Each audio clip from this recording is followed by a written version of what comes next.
welcome to our 11th ICDR Initiative for Community Disaster Resilience Speaker Series. My name is Masami Nishishiba. I'm the chair of the Department of Public Administration, and I also co-direct the ICDR with Professor Ito in economics. The purpose of this ICDR is to provide a forum for us to have a conversation and discussion about how we can strengthen the community and disaster resilience. And particularly this year, with the support from the Institute for Sustainable Solutions, we are going to focus our theme in some of our speaker series around sustainability and resilience.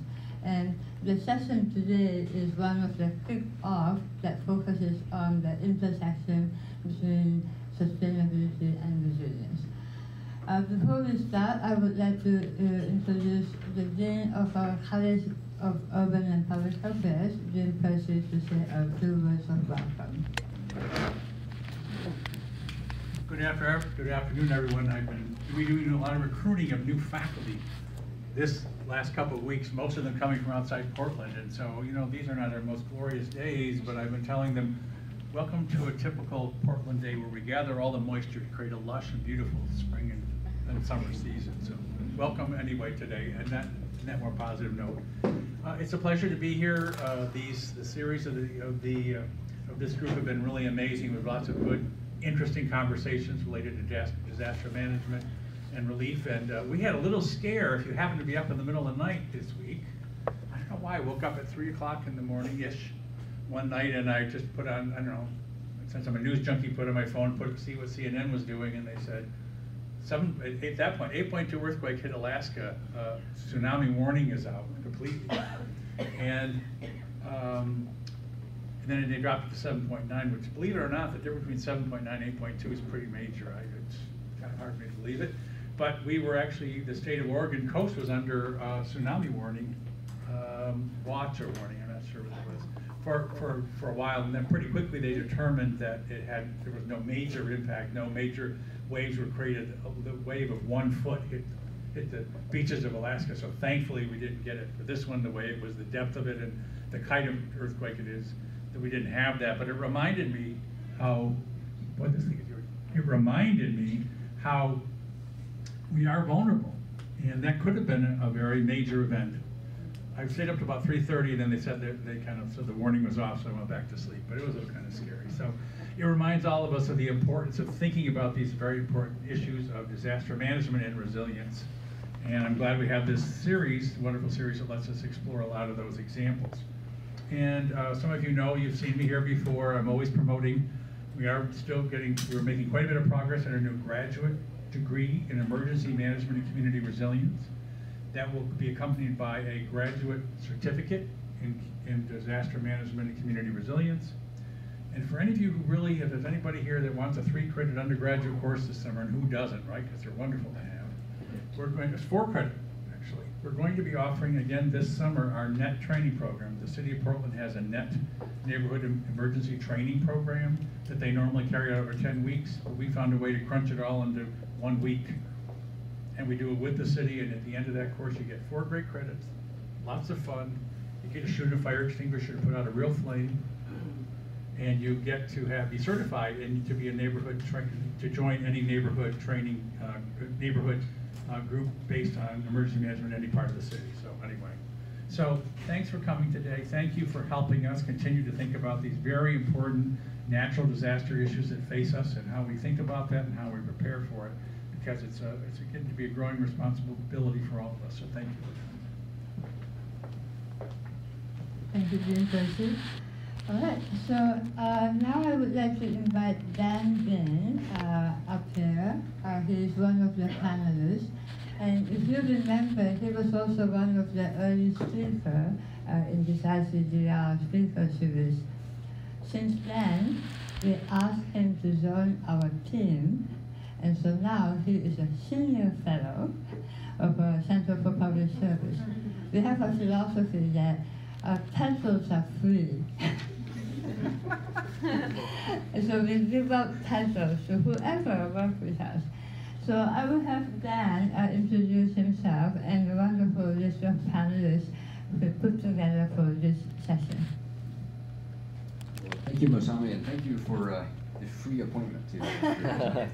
So anyway, if you've seen me before, I go around talking a lot about what happened in Japan, especially from an energy perspective, and what we might be able to learn here. And when I'm starting to think about what we can do here, the first people that came to mind were our panelists today, and two of them I've known for quite some time, and I'll introduce you in the opposite order they're going to speak. So I think I've known Jeni Hall from the Energy Trust of Oregon the longest, and she'll give a long introduction, or appropriately length introduction up here in a few minutes. And then Andrea Jacobs, and she's from the city of Portland in sustainability planning, and I can't read and talk at the same time. And Jonna, I promised Jonna, I thought this, I already screwed it up. So Jonna has a name that's hard for me because it's not Japanese. I can't pronounce it. So, I got Papaefthimiou. Okay, that is so far off, you're never going to talk to me again. So anyway, she's like the disaster resilience key person that's going to tie all this together. And if you've heard Dr. Ito, when he comes back from Japan, he says the biggest reaction that people have when they see the amazing things that happen in Japan and what they've done since is, wow, that's amazing, but we can't afford it. And so the theme of this is to try to say, well, wait a minute, if we get clever, resilience can actually be a co-product of a lot of the things we're doing, especially in sustainability. And I hope we're able to explore that in some detail there. And thank you, Dean. It's like, I'll try to talk into the microphone. So anyway, so so Jonna, if you could just kind of sit in your order, and I'm going to give a brief, I try to be brief, 6 or 7 minute presentation on what happened in Japan and what our panelists are going to talk about, why that is so important, and I think why you should be so impressed with what we're doing here in the city of, let's see if I can find a little clicker and get on with it. Okay. And Dean, if I screw up with the microphone, just kind of give me a shout here. So, I think like most people in this room know that about 7 years ago, in March 11th, 2011, at 2:46 in the afternoon, about 100 miles off the coast of Sendai up here, Tokyo's down there, a 9.0, going up? Okay, am I good? Okay. So a 9.0 subduction zone earthquake happened, kind of like what might have almost happened up in Alaska and could have caused a lot of trouble here, and very much like the Cascadia event. From the earthquake itself, about 300 people were killed. And the next casualty in the sequence of events was the grid itself. So the grid of northern Japan completely collapsed within 2 minutes. This map here shows where the power plants are located. And when the earthquake struck here, all these power plants, see if that works, all these power plants with the exclamation point, they just sensed independently, they go, hey, this is bad, I'm gonna shut down to protect myself. And the nuclear power plants all scrammed, and all these power plants shut down within about a minute. And when they shut down, all the power plants that were connected to them that were not damaged also shut down. So within 2 minutes, northern Japan it wasn't in the dark because it was in the late afternoon, but was without power. So 20 million people had no power. And a minute after that, they issued a tsunami warning. So what Dean said is like, he goes, well, what's the first thing you do when you feel the ground shake? It collapsed, nobody died, nothing, but they had zero power. All that stopped working. Except this guy, this is Horiba-san, and his rice cooker kept on working. We'll see why. So in Japan, if you buy a solar power system, you'll get an inverter, the thing that takes the power from the PV panels and makes it accessible out here. They all come equipped with this button, and you can't read it, I suppose, but the blue one, it says grid tied independent. So you just push this button, and now you can get some power out of it in some situations. And that's what he did. And I have another friend of mine sent me this photo here.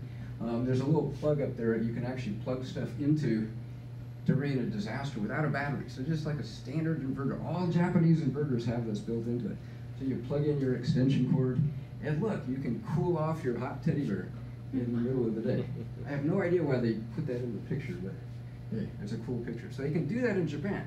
So why did all this happen? So what's the electrical engineering behind this whole thing? Well, every grid that's autonomous, it can stay up anytime. Our grid, a city's grid, a little small grid on an island in the middle of nowhere. They have 4 things that make that work. And one of them is things that use electricity, kind of obvious. Things that make electricity, but the things that make electricity have to make enough for the maximum amount of things that use. That's kind of part of that. Then you have to connect them. So those are 3 things that you're probably going, sure, that's pretty obvious, right? There's a 4th, and then I like to think of the grid as an electrical rotating shaft that takes the power from where it is to where it gets used. And you'll see why that's an interesting way to do it. But there's also has to be a grid master, something that controls the power plant to make sure its output equals the thing. So this fancy control room here is sitting here adjusting the output to match whatever the demand is that fluctuates through the day. So that's like the 4 things that make up a grid.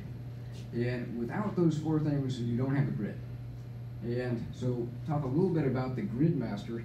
So I go, well, I got to make this personal, right? So I called up my brother and I go, you can be the grid meister. Okay, so I said, I'll buy you a latte at Starbucks.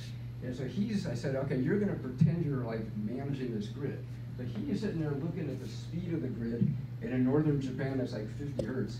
And then he's going to like trying to control this thing. So I talked him into like moving his foot around, and we took some pictures here, but that's how the grid works. And there's somebody that's looking at the power levels and going, okay, we need more, we need less, and they're just adjusting just like you do with your car. And we're driving around in our minds, and my brother says, I got a way better idea. Use cruise control. So if you had a cruise control running this thing, this whole thing looks amazingly like what the grid is. So the grid control is like the cruise control of the grid, but you need one, and that's what defines an autonomous grid that can work. And so a more typical grid was will have like maybe nuclear power plants, coal power plants, gas, all kinds of things, and it's connected as this big old long utility shaft. Okay, sorry. Is that everybody back there? Okay, good. Okay, and my brother wanted to try that out too. So it's the same idea, right? So to make a grid work, you have to, somebody or something is like adjusting the output of some of the power plants to make that all work. And on a good day, that's what we're doing right now today. On a not so good day, like when one power plant falls down here, if this collapsed, then the grid controller, the cruise control of the grid will send a signal to something else, hey, we need more power. You know, there's usually enough power on the grid, extra power, to say, okay, we're going to keep this thing going. And that happens all the time and you never notice. But when something really bad happens, there's just not enough power. So it's like, if you got all those power plants that tripped offline in northern Japan, the ones that were remaining had no, is that good? Okay. So anyway, so it's like, so at some point there's not enough extra capacity and the whole thing just shuts down. And 20 million people were left without power.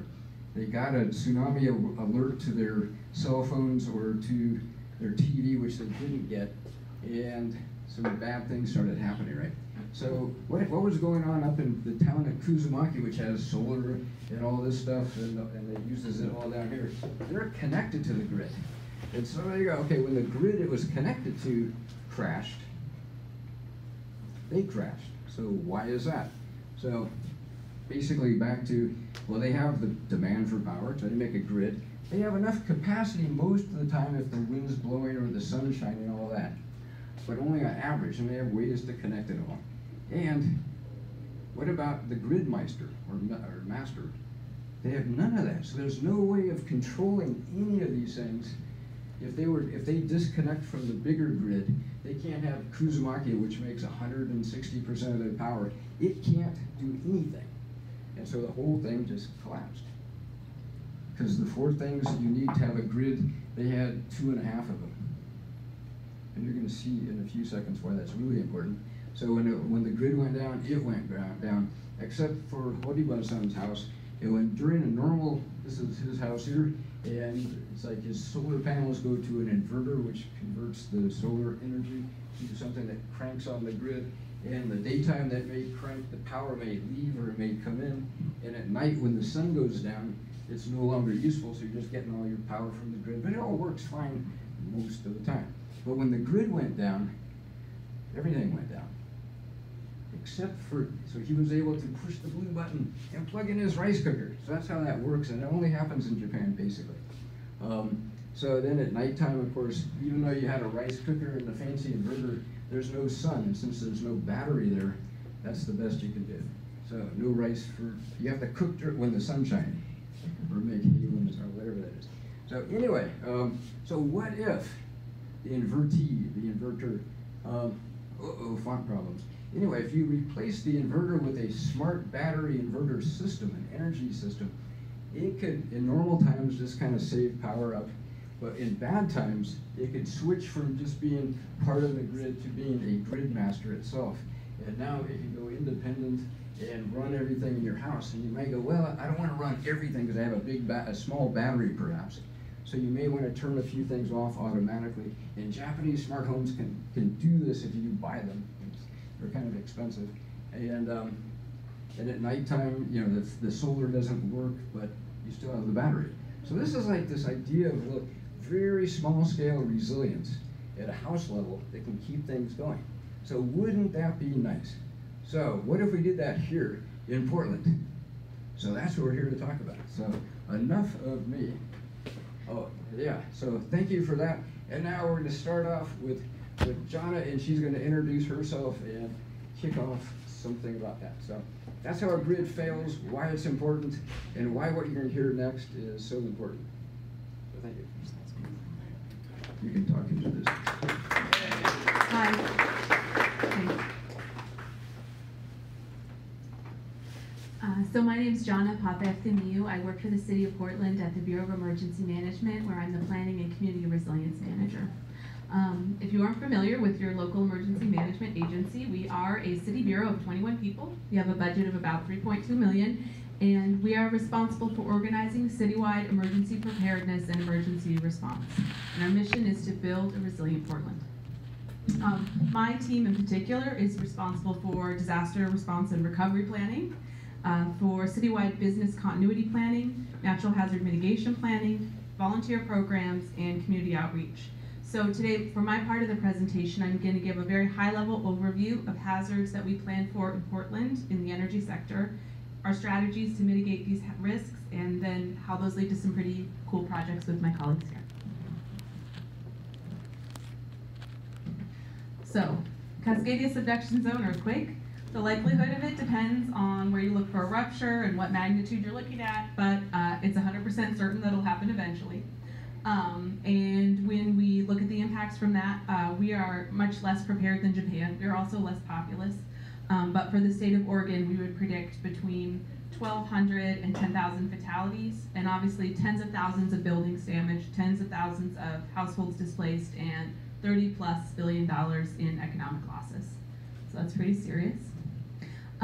It's hard to talk about the equivalent sensation of earthquake in different locations because of how their magnitude and the magnitudes are measured and the kinds of waves, but for seismologists who have experienced many more earthquakes than I, they would describe it, I've heard it described as a magnitude 9 on the coast. Here in Portland would feel like a magnitude about a 6.5. The thing to remember is if you felt a magnitude 6.5 earthquake, you probably felt it in California, and the shaking probably lasted 10 or 15 seconds. Here in Portland, we can expect it to last for 3 to 5 minutes, which is a big reason that it could be so destructive.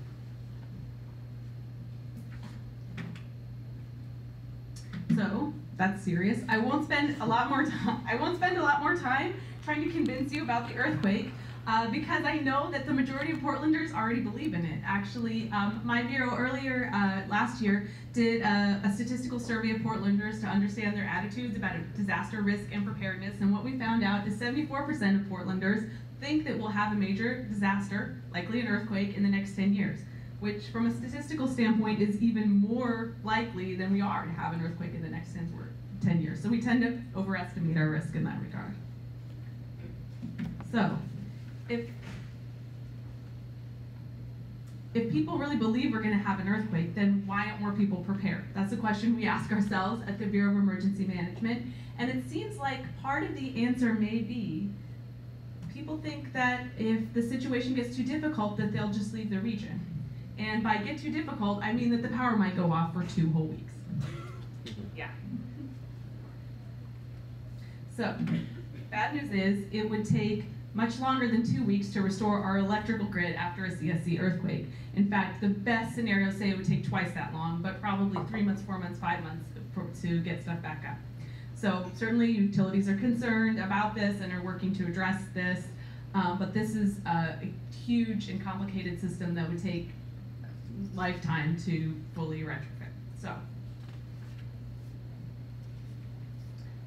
as emergency managers, when the power is out, the first thought is to turn to backup generation to meet essential needs. But backup generators run on fuel.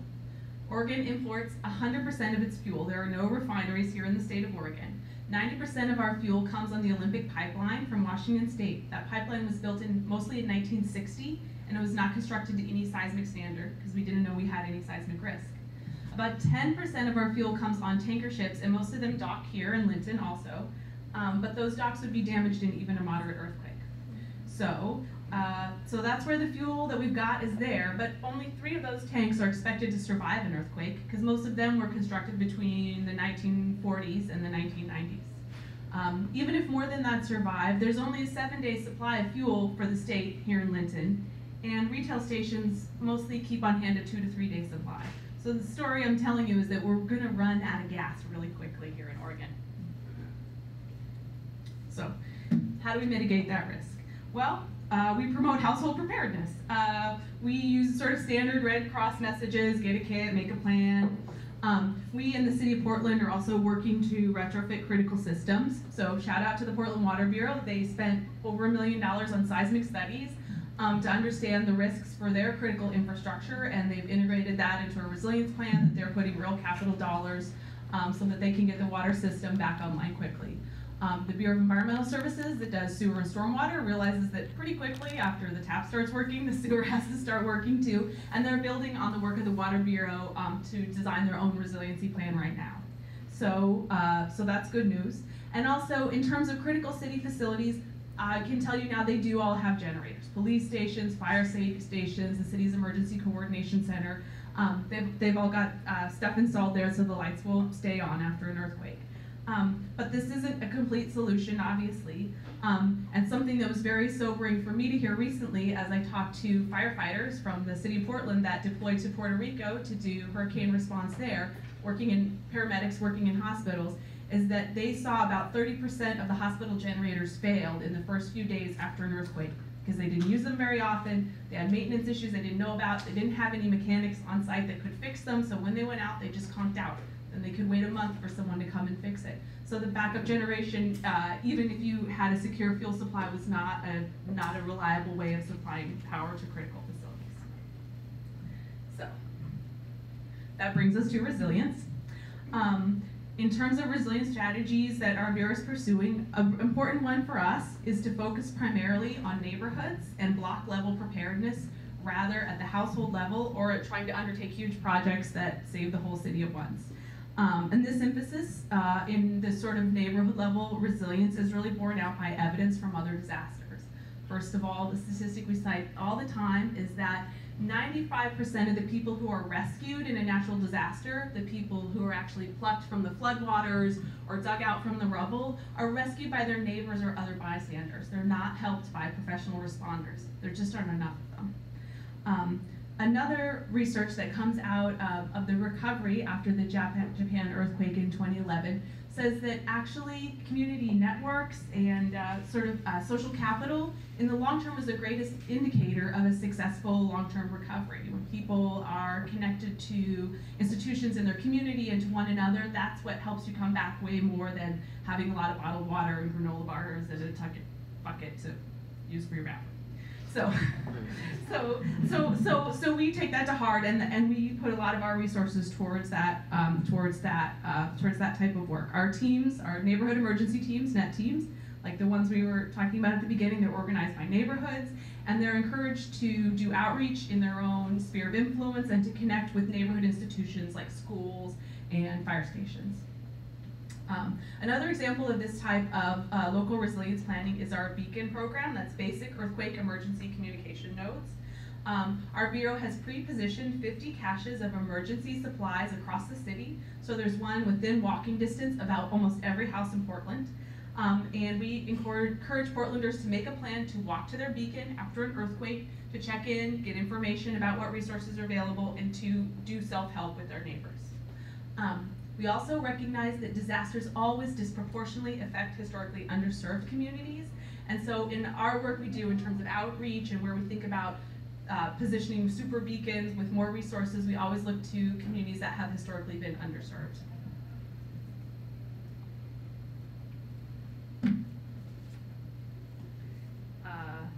And I guess, well, let me add one more thing on the previous slide, which is thinking about critical infrastructure planning. Because I mentioned the Water Bureau and the Bureau of Environmental Services have done a lot of good work in terms of retrofitting their systems.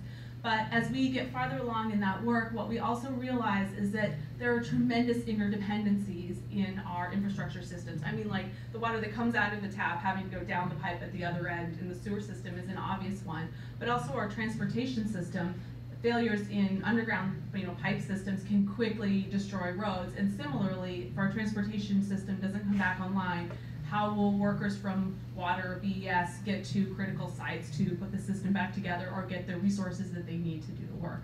And so we've embarked on some efforts to do sort of citywide resilience planning with capital to drive capital investment, and also to connect our service levels to capital planning. So to set disaster service levels. Right now, a lot of our capital planning is driven by we want to provide water quality that meets federal standards to 99% of households on 360 days a year or whatever.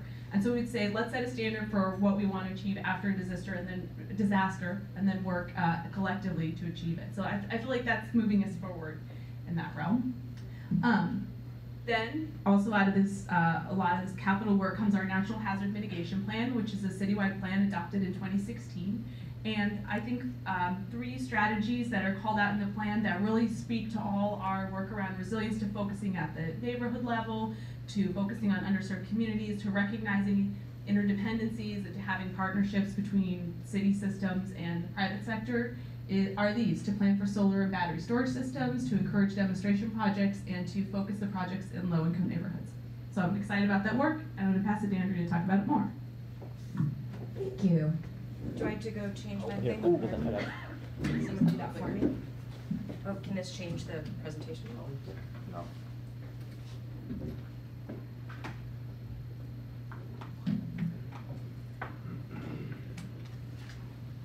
Can I ask a question while we're waiting?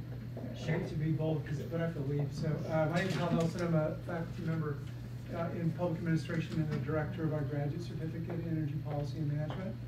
And one of the things I'm really interested in from a policy perspective is lost opportunities.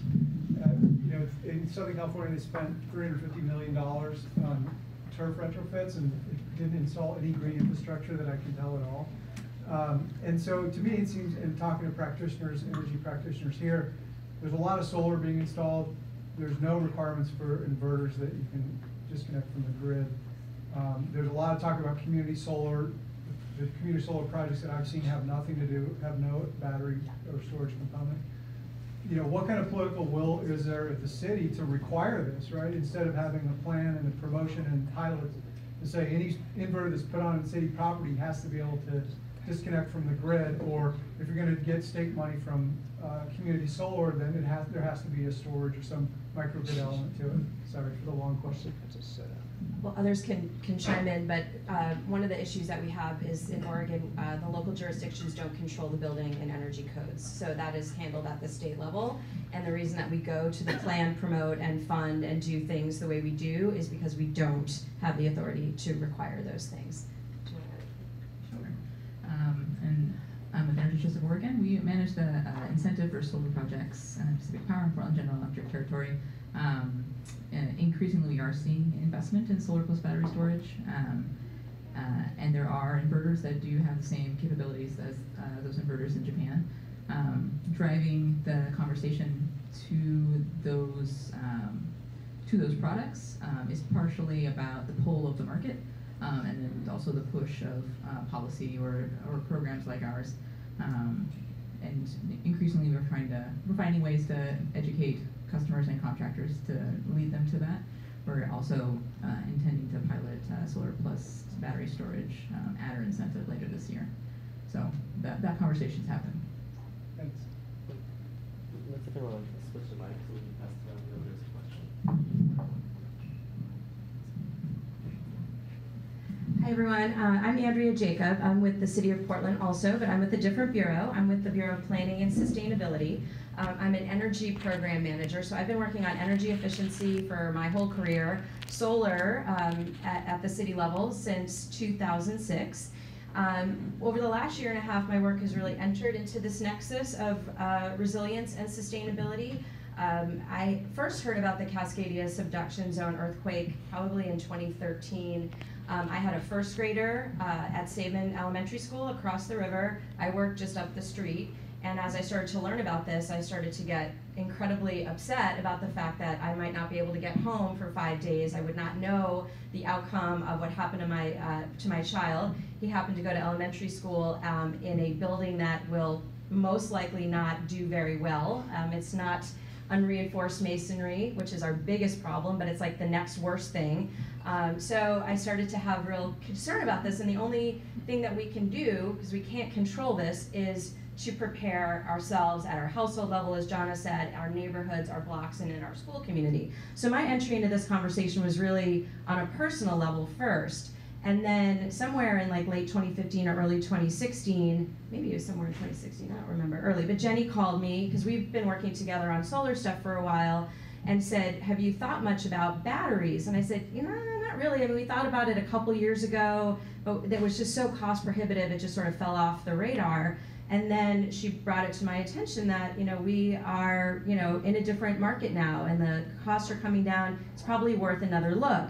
And Jonna mentioned the mitigation action plan, but and so this is the exact same slide that Jonna had, but it's just good to reinforce, because we very quickly kind of entered that conversation at the mitigation action plan very late, but we cobbled together some of these words, and to our surprise a little bit, they actually rose pretty high in the mitigation action plan in terms of a high and medium priority item. However that process worked out, it turned out that these were actually fairly important to the group that put that plan together. So we were really excited by that, and this sort of gives us our roadmap.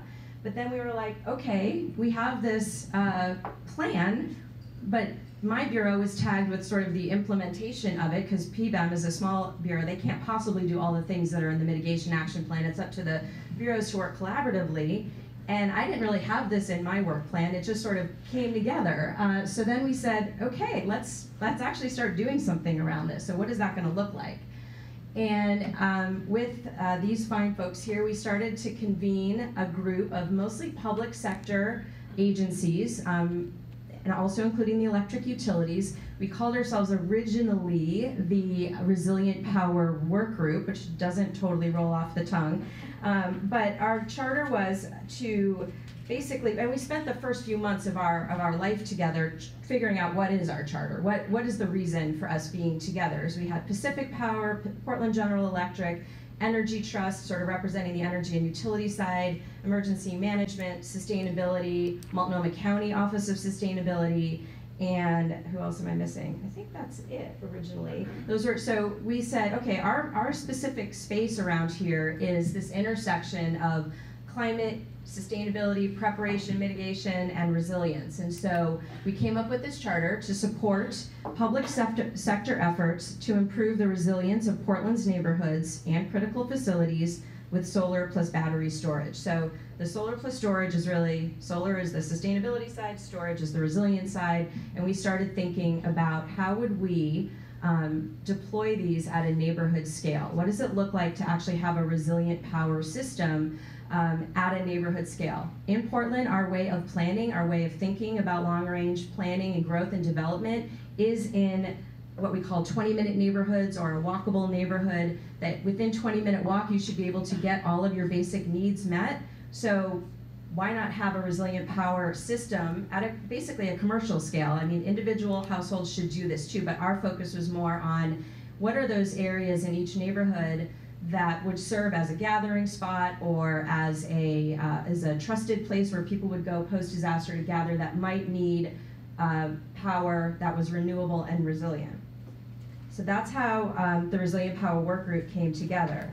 And then we identified, also with Jeni's help, an opportunity to really take this work forward. The group was pretty new, that none of us really had this in our work plan, but we all felt it was really important. But how did we kind of move it forward? And this opportunity came up to go to the Rocky Mountain Institute eLab Accelerator. And Accelerator, they call it a boot camp for electricity innovation. It's really, their description is it's an invitation-only, 4-day working meeting to accelerate high-impact projects from teams that are working at the electricity system distribution edge, which this is. And it happens to take place at Sundance Mountain Resort, which is not, this was our office, Jonna's in my office for the week, in April of 2017. So we put together an application to RMI around the Resilient, at that time we were called the Resilient Power Work Group, but because we needed a cool name to get the Rocky Mountain Institute's attention, this is how we got R2P2, which is the name of our effort now. It's Renewable Resilient Power for Portland. That was the title of my slide. So R2P2 is what we now call ourselves because it's so much cooler than the Resilient Power Work Group. So we spent a week, no, we didn't spend a week, we spent 4 days, but it felt like a week, with these folks. So it was a cross-organizational effort, so 8 of us went, and most of the folks that I mentioned from the Resilient Power Work Group ended up going. We had a few changes, but we also brought a private sector partner from Sunbird, which is a battery maker. So this is the R2P2 team that went to Sundance and wrestled with a couple of things. These were our objectives going into Accelerator. We wanted to agree on a goal for what solar plus storage looks like for the deployment in Portland and Multnomah County. What are we shooting for, basically? How do we select some sites that we might start with, and how do we effectively engage the community in that at some point? And then can we start to identify the business case for doing these installations? So that was our charge. And it's a very interesting process that they take you to, that they take you through at Accelerator. It's highly facilitated, and they have their thing. One of their things is Lego play. This is when they asked us to do a Lego model of the problem that we're trying to solve. So we had to figure out, each of us had to build our own little model individually, and then we had to connect them, and then we got feedback from all of these experts, these very smart, brainy people who came around and gave us feedback on our model. But the point of it was that, look how serious everyone is. I mean, we're really wrestling with what are we trying to do? What's the problem here, and how do we solve it? And it didn't, for a while, seem like it was going to go anywhere, but it did. It actually ended up in a really productive outcome. So what we did is we actually came up with some criteria. We came up with a process for deriving what sites might be good starting points for a neighborhood scale deployment. And as Jonna mentioned, the Bihn program is an obvious place to start because those have already been put through some analysis in terms of equity and equitable distribution and obviously serve in a resilience and communications function already. Some of the other criteria that we looked at, obviously, so we want to make sure that these systems are serving the underserved, that they're seismically fit. Obviously, if the building goes down, if they're not really up to code or current standards, and that's not going to be good. Which sites might have the most supportive business case, meaning like what sites could we get money, like other people's money to support? Is it technically feasible? Does it have a meter? Can it support a solar energy system on the roof? And then does it have a willing site host? And that's a really important part since we're working with neither Jonna's bureau nor my bureau own anything. So we always have to work with the infrastructure bureaus that actually own the systems and the buildings and the places where these things would go. So after some analysis between a lot of different people at the R2P2 group, when we got back from Accelerator, we identified a short list. So this is a map of not the short list, but all the beacons that met a bunch of criteria, and then we refined it down even further. And now I think we're at 4 sites that are beacon, or that are R2P2 related. Jenny's gonna talk a little bit more about the actual sites, but we're looking and investigating various sites from University of Portland, PCC Cascade Campus, Southeast Campus, the East Portland Community Center, to name a few. So next steps, we've been in that, we did some analysis when we got back, and then we realized that the funding cycles for other people's money, whether that was FEMA or the utilities that have grants available, we weren't really ready to apply for them in 2017. We just didn't have all the ducks in a row, but we will for this year's 2018 funding cycle. So R2P2 is going to continue to meet. Jenny and I have an email doodle going out after this. We want to finalize those pilot sites. The utilities, both PGE and Pacific Power, are proposing by mandate storage proposals to the Public Utility Commission that they have to acquire storage. And PGE specifically is interested in the community microgrid idea that has come out of R2P2. So we think we'll see some traction there, hopefully. And then Jenny will talk about this as well. The city is getting one early jump on an installation project at Fire Station 1, which is downtown here on Ash Street. It's the West Side Command Center. They were doing solar anyway. The city doesn't own that many rooftops, and we don't have that many rooftops that can host solar. This was one that already was in progress, so it seemed like a very good strategic grabbing opportunity to do a battery system there, and we're working through that. There are obvious reasons that would not necessarily be the best place you would do one if you were doing that strategically. And actually those questions from the utility, like, why are you doing this here? We gave them the reasons why we want to do it there, but it also begged the question, if you were going to be strategic about this, where would you do them? And that's what led, also kind of into the R2P2. Let's be strategic about deploying this at scale. But Fire Station 1 is our first go at it. And that's where we are. I think it's time for Jeni. I was not as prepared as my colleague, so I need to stand over there. Excellent.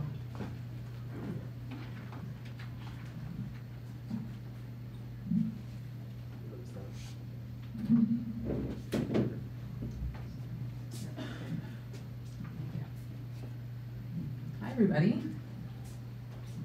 My name is Jeni Hall. I'm a senior project manager with the solar program at Energy Trust of Oregon. Who here is familiar with Energy Trust of Oregon?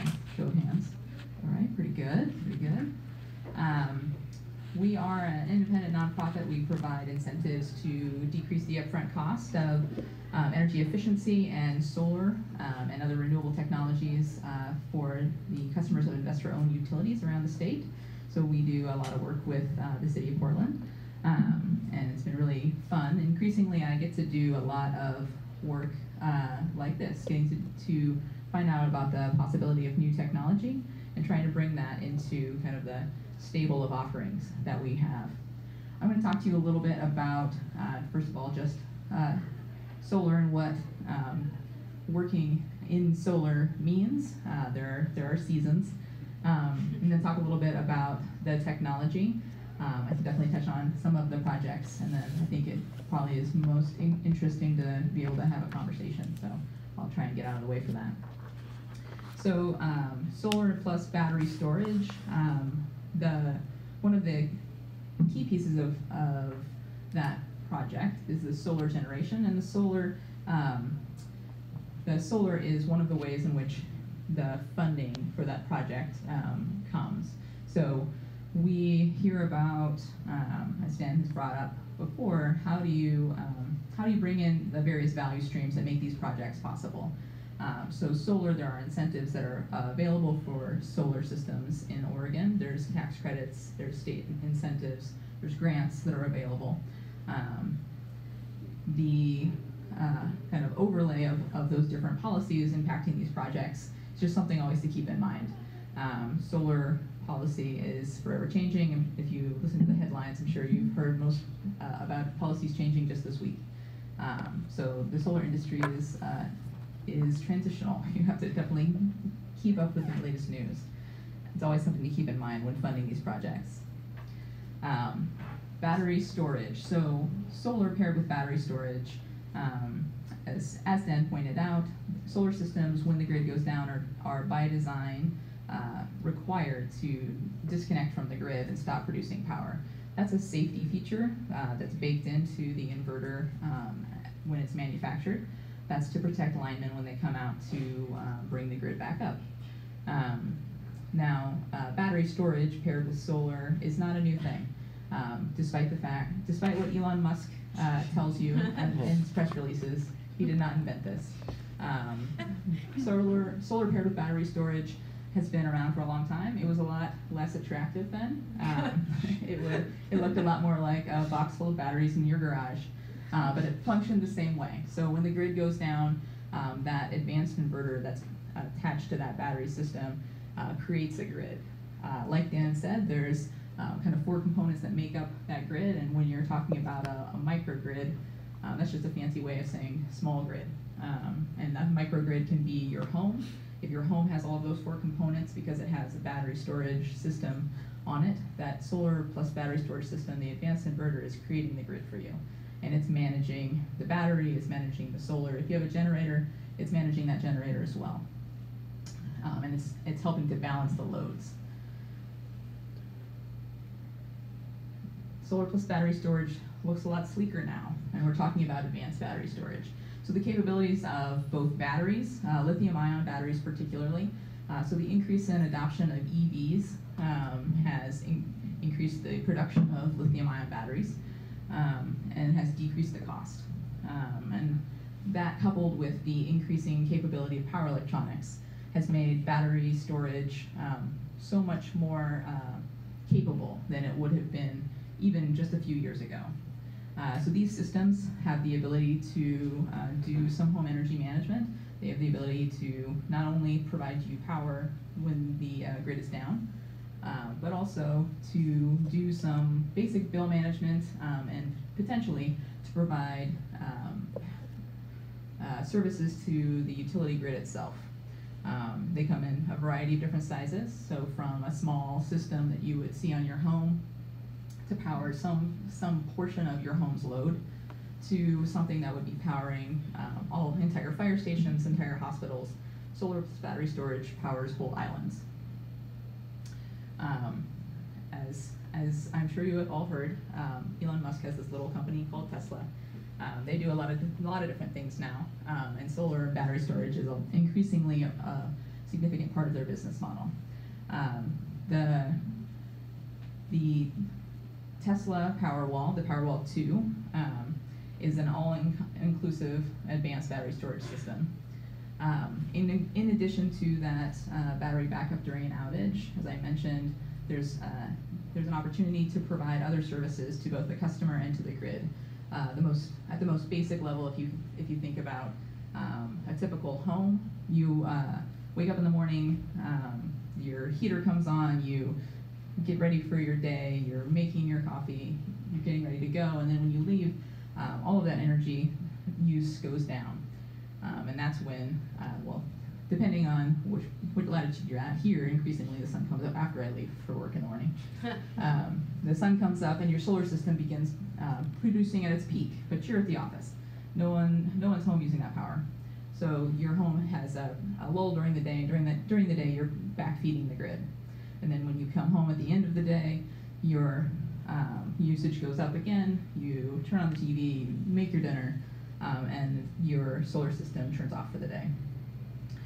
Adding a battery storage system at a very basic level allows you to shift that extra energy that's being produced in the middle of the day, and it's not being wasted, it's being put back into the grid, it's being used by your neighbors, it's being used by the shops down the street, but it allows it to be increasingly used on site. So you can store that extra energy in the middle of the day and begin using that extra energy at night when you come home until that battery is drained. You wake up in the morning and then the whole cycle starts over again. It's a very basic level of what the opportunity of having that flexible load, that flexible generation on site. So solar's not just producing whenever it wants to. You're controlling what energy is coming out of the system and where it's going. Increasingly, so I guess those are examples of the additional value streams, I should say. So when we're talking about how these systems get paid for, it's really about finding out what the benefits of these systems are and who values those benefits. So a solar plus battery storage system produces solar energy. That's a benefit to the customer, to the utility, to ratepayers. And so there are incentives, there are tax credits to offset that cost. In other locations around the country, in other utilities, you see just the cost of electricity being a reason why you would want to shift when you're using your energy in a day.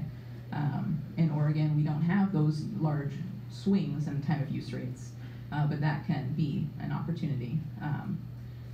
The storage docket that Andrea was talking about at the PUC is an example of the state of Oregon starting to figure out what the benefit of battery storage itself is here in the state.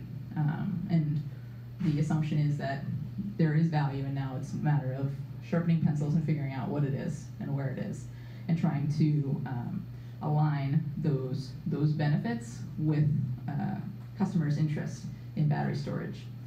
We are seeing customers interested in pairing battery storage with solar purely for resilience sake, as is evidenced by the City of Portland's efforts, and increasingly by our customers. So this is an example of the number of applications we receive at the Energy Trust for solar projects in the state. We don't currently have any additional incentives for battery storage. We provide incentives for solar systems, but we request information on all of the components, and so we have visibility into what is being installed, and we have requirements that, around the design and installation of all of these projects. There's been a dramatic increase in the number of people installing solar and battery storage. No, the numbers are not very large themselves. The percentage increase, I think, is significant, and then as with any sales process, I would say the solar sales process for every 80 projects that are actually becoming installed, that's that is 10% of the number of customers that they were actually talking to, who were interested in it, but it didn't make sense for them at that time because the value streams weren't aligned with what that customer needed. And so they were interested, but it didn't make sense for them right then. And so it's something that we're tracking on increasingly, and increasingly working with all of our customers, and definitely the City of Portland to create a better framework. The work around R2P2 and working on the project on Fire Station 1 has identified some market barriers to the adoption of solar plus storage that I think will be important to address, and that's the point of pilots, is to go slow so that we can go fast. That's all of the information that I have. If we want to start into some questions.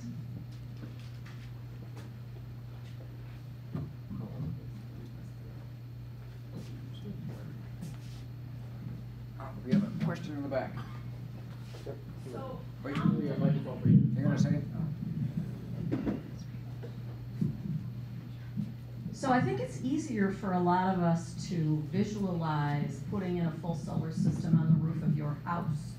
What percentage of Portlanders live in houses versus apartments? It's like 60% single family and 40% multifamily. I feel like that's about right. That's going to shift over the next 20 years, but right now we're still mostly single family homes. But I think the National Renewable Energy Lab said that even like just take your single family home population, only 25% of that roughly can host on-site solar, which is a reason that we've been looking at community solar as a solution to that. So there's a point there that it's only a subset of homes that can do this on their own.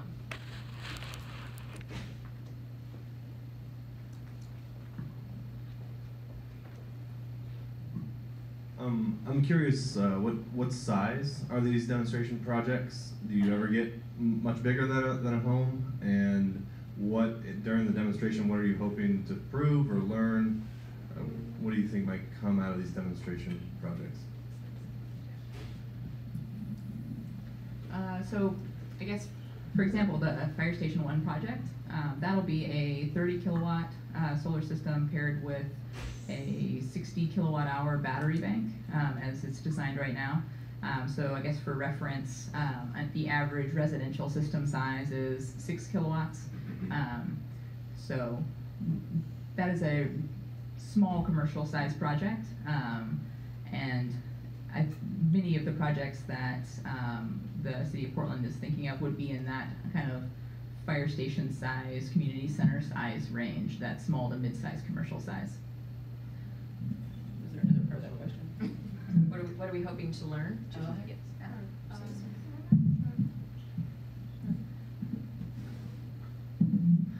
I mean, I think there's a number of things that we can learn from it. One, I would just say from the perspective of emergency management and public safety, we tend to be risk averse because that's our job. So we want to see other people do some projects that work and are successful and that come through before we would move forward in a big way on it.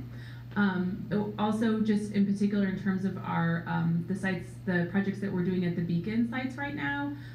We're because they're community and they're literally like in public spaces, we're looking to see how we can design a project that's going to be resistant to vandalism, that's going to be accepted by the community, so that has like visually if it's going in a park or near a community center, that it's going to be accepted in that way. And also we're going to test it out because we do quarterly exercises of those projects where volunteers actually come and pretend like there's an earthquake and pop it up and use it, just so to see how it functions for them in that simulation.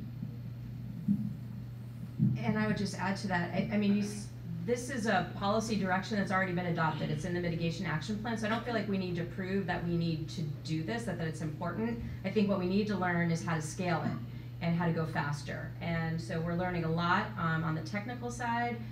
We're learning a lot.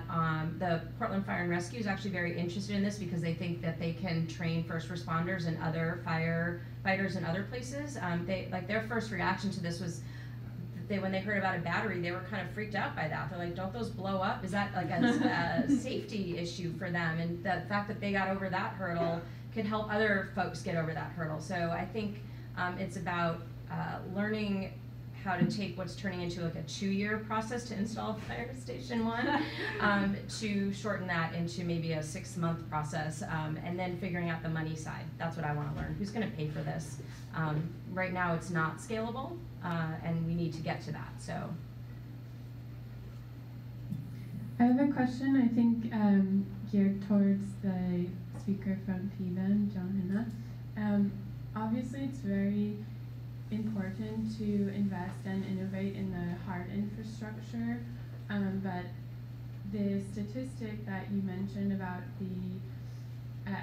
after an extreme disaster, how neighbors or community members are the main people rescuing each other, point to how important it is for people to be aware and involved in disaster relief. And I went through the NET training this summer actually, and the staff were very open about how the coverage areas for Portland in terms of involvement in NET are very concentrated in certain neighborhoods, and the main demographic of people who are trained are white men in their mid-50s. So I wanted to know at what stage addressing that is at, and just in general, like making sure that these resources are going to be available to all people in the event of a disaster. Sure. I appreciate that question. I would say with respect to this project in particular, that's one of the reasons that we're really excited about the solar beacons. Because right now the Beacon program, these pre-positioned caches of supplies around the city, what happens is I'll just let you know in a big not so secret. They're in a big rolly box that we keep stored out of sight, and then the idea is that we roll it out, pop up the tent, and set it up in a disaster. And we have had to be increasingly resourceful about where we put those boxes because we've had a lot of problems with theft and vandalism, and particularly in underserved communities that's unfortunately where they've been disappearing from. And so our hope is in rather like to secure them more and more and hide them more and more from the community, we want to move in the other direction of having these beacons that are out in community space 100% of the time, and that are functioning more like kinetic sculpture or public art, that are perceived as like a positive benefit in the community 100% of the time, and that it also can be something that can spark a community conversation about preparedness and the need for neighbors to support one another in a disaster. And so they become like these little, literally sort of beacons of resilience in the neighborhood that are visible all the time and not just in a disaster. And that's part of our selection criteria for where to put our pilot projects, was seeking to put them in neighborhoods like in Outer East where we've had trouble placing them up to now. My question is also for Director PBEM, because I've also been through it. And something that I noticed, the reason that I knew about it was because of my work, not because of school. And something that I noticed going through it was the median age. And as a student here, I'm curious why NET isn't more publicized to students who are relatively young and able-bodied. That could be a really huge benefit. We also have a very diverse population here, which if you did if you did make NET more known, that would be helpful in solving this this issue of helping undeserved communities. So I'm just curious why this isn't more popular, why you guys aren't putting this word out to a community that's right here and could be really useful. Well, I guess that I would say a couple things in response to that. One, I think your strategy is exactly right. Part of the way we can make our program more diverse is to skew the age younger, because if you look at the demographics of Portlanders age 18 and younger, they 100% reflect the diversity of the United States as a whole, and as you move in successively older decades, Portland gets whiter and whiter. So it's totally a strategy for it to get younger. We do seek to do some outreach. We have a program with Portland Public Schools where we do a NET class for high school students, and we've done some outreach on college campuses. I think part of what we perhaps struggle with is that to participate in the NET program, it takes a commitment of time. It takes 30 hours just for the basic training of NET, and then once you're in NET, you're expected to come to monthly meetings and do at least 12 hours of volunteer service a year to stay active in the program. And so I think both for students and also for a lot of other people, parents who work, people who do shift work and are free during the day, people who are transit dependent, like for a lot of reasons, making that big commitment and donation to the program can be a barrier. Also, frankly, if you haven't had a ton of positive interactions with government, then why would you give such a big gift to us at the start? I mean, we're grateful for it, but I mean, for a lot of people, it's like that's NET program maybe isn't the best entry into participation in this work.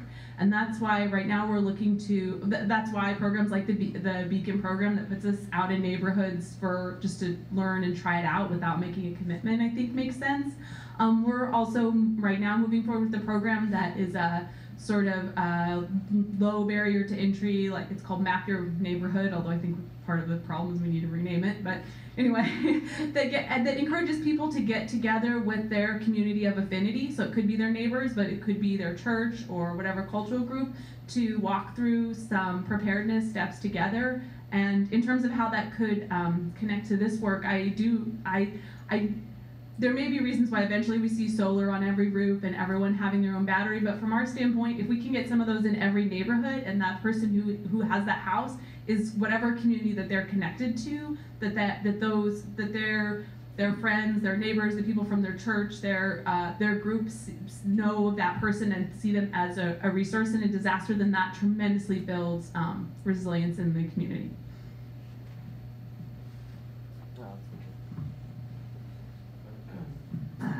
I'm just wondering how much does it cost to install that for like let's say single family home, and how much is a subsidy? So just want to know how much they have to pay out of their own pocket. For a single family home, as I mentioned, the average system size is about 6 kilowatts. Solar right now, I'm doing some math in my head slowly. Yeah, so the average system cost is, I would say around, for that system size, is about $20,000 before any sort of incentives. The incentive from Energy Trust is maxes out at about $4,800, and then you have a federal tax credit on top of that. Every house is different, and so we connect you with solar trade allies that we work with.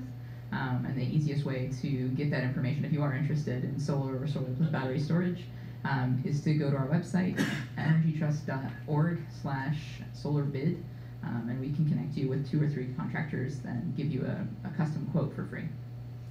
Just a follow on up. I was just going to say the commercial size system at the fire station is going to be, I think, about 120 all in. Yeah. So I have a question about that.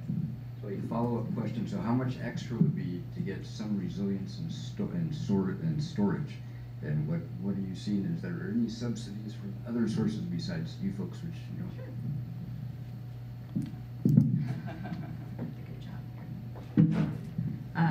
So for pairing battery storage with solar, when you install a battery with your solar system, that means that the entire system is eligible for the federal tax credit, so that's 30% of the system cost. There are currently no state incentives for the cost of the storage. As I mentioned, we're looking to pilot something for residential customers later this year. What was the other part of that question? So pairing battery storage with a solar system is one form of resilience that allows you to manage loads through the night. As Dan has been mentioned, there are inverters that allow you to power some loads during the day, and there are at least 1 or 2 inverter manufacturers that I know of. And the inverter is an integral part of a solar system, so for another couple $100, you would add basically an emergency power outlet that only works if the grid is down and only works when the sun is out. And that would be a $200 cost.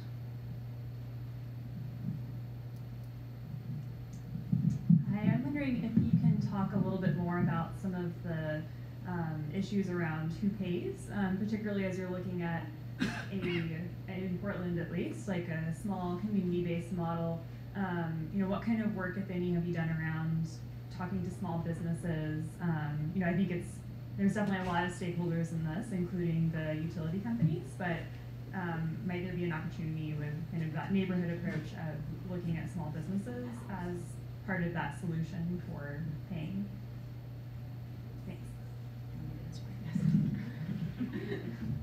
In our experience, so I think it's sort of a sequencing thing. I don't think small business is where we'd start. The small business market acts a lot like the residential market. It's very fragmented, it's very individualistic, and it's a different decision process. And we focused R2P2 at a more commercial, a little bit of a larger scale with more of a public sector focus. But I think we're very aware that over time, as we do scale, we want to be looking at rooftops and partners in the private sector. I don't know that they're small business. I think of grocery stores. I think of other types of community-based businesses that have big roofs that serve critical functions like food. That could be. Another site we've talked a lot about is the Oregon Food Bank. We've done lots of different types of analysis. The truth is our resources are limited, our time is limited. You've got to start where you have the biggest bang for the buck, and I don't think that's in small business for this particular effort. I'm not saying it's not important, I'm just saying from a resource allocation perspective, that's not where we're starting. But I fully support anyone who wants to go out and engage the small business sector and let us know how that's going. I'm glad people here brought up the net, and apparently we're trained this summer. I am the former neighborhood team leader for downtown.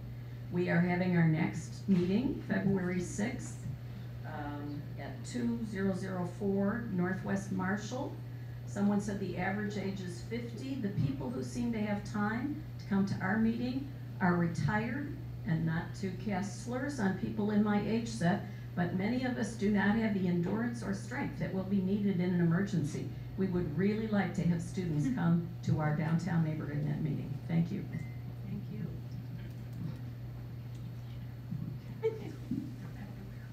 you.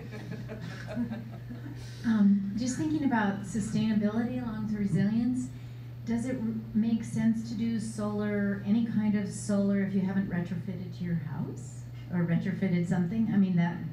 Retrofitted for energy or seismic? Seismic. We struggled with this too.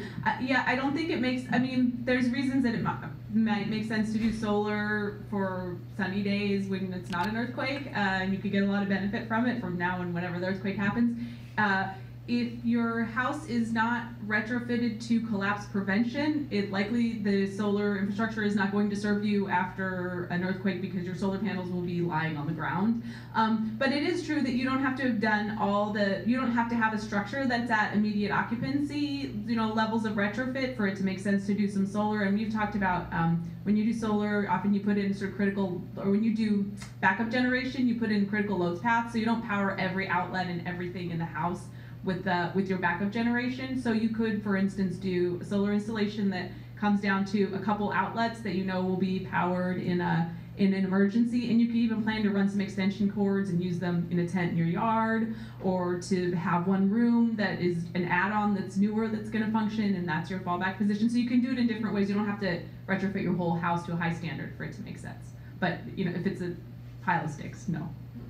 It's just really hard to know, right? Because it seems like earthquakes are very capricious, right? One house could be standing and the one next to it can fall down, and so there has to be some element of luck here. But when we're looking at where we're putting city investment, yeah, we're absolutely making sure that those buildings are set. And so that's a little bit of the criticism we got on Fire Station 1, to be very frank. I mean, that's a seismically very solid building, but it's in a liquefaction zone.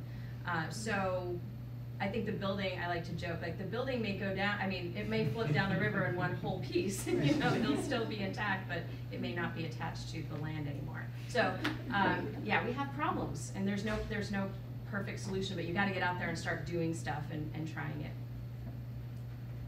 Cool. We got about a couple more minutes of questions. I have a couple of questions and clarifications. So the town of Kuzumaki, when they realized when the earthquake happened and they had their 3 days of blackout, the first thing they did is go, wait a minute, we thought we were covered with all this, and they realized, of course, they weren't. And within the next year, they did exactly what the Solar Beacon did, and they have 27 of their little itty-bitty community centers that have little solar and little batteries so they can recharge their cell phones and watch TV and see what's going on, kind of thing. So that's just a clarification. I got one final bigger question for everybody. So Jonna, you talked about the fuels being a problem, and talked about business cases, and then the battery just sitting there doing nothing. Some of the stuff going on in Japan is around mobile storage. So an electric vehicle that you can plug back, it can be, in a normal time, you're paying for that battery because you want an electric car and it's saving you money. But in a case of a disaster, it's the battery for your house. You're getting that. Where do you see that fitting into the future of Portland?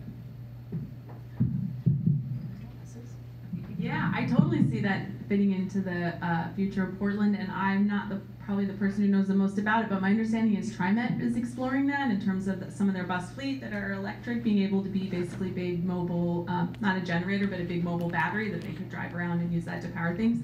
My office is across the street from the Powell Garage, so I'm pretty excited about that.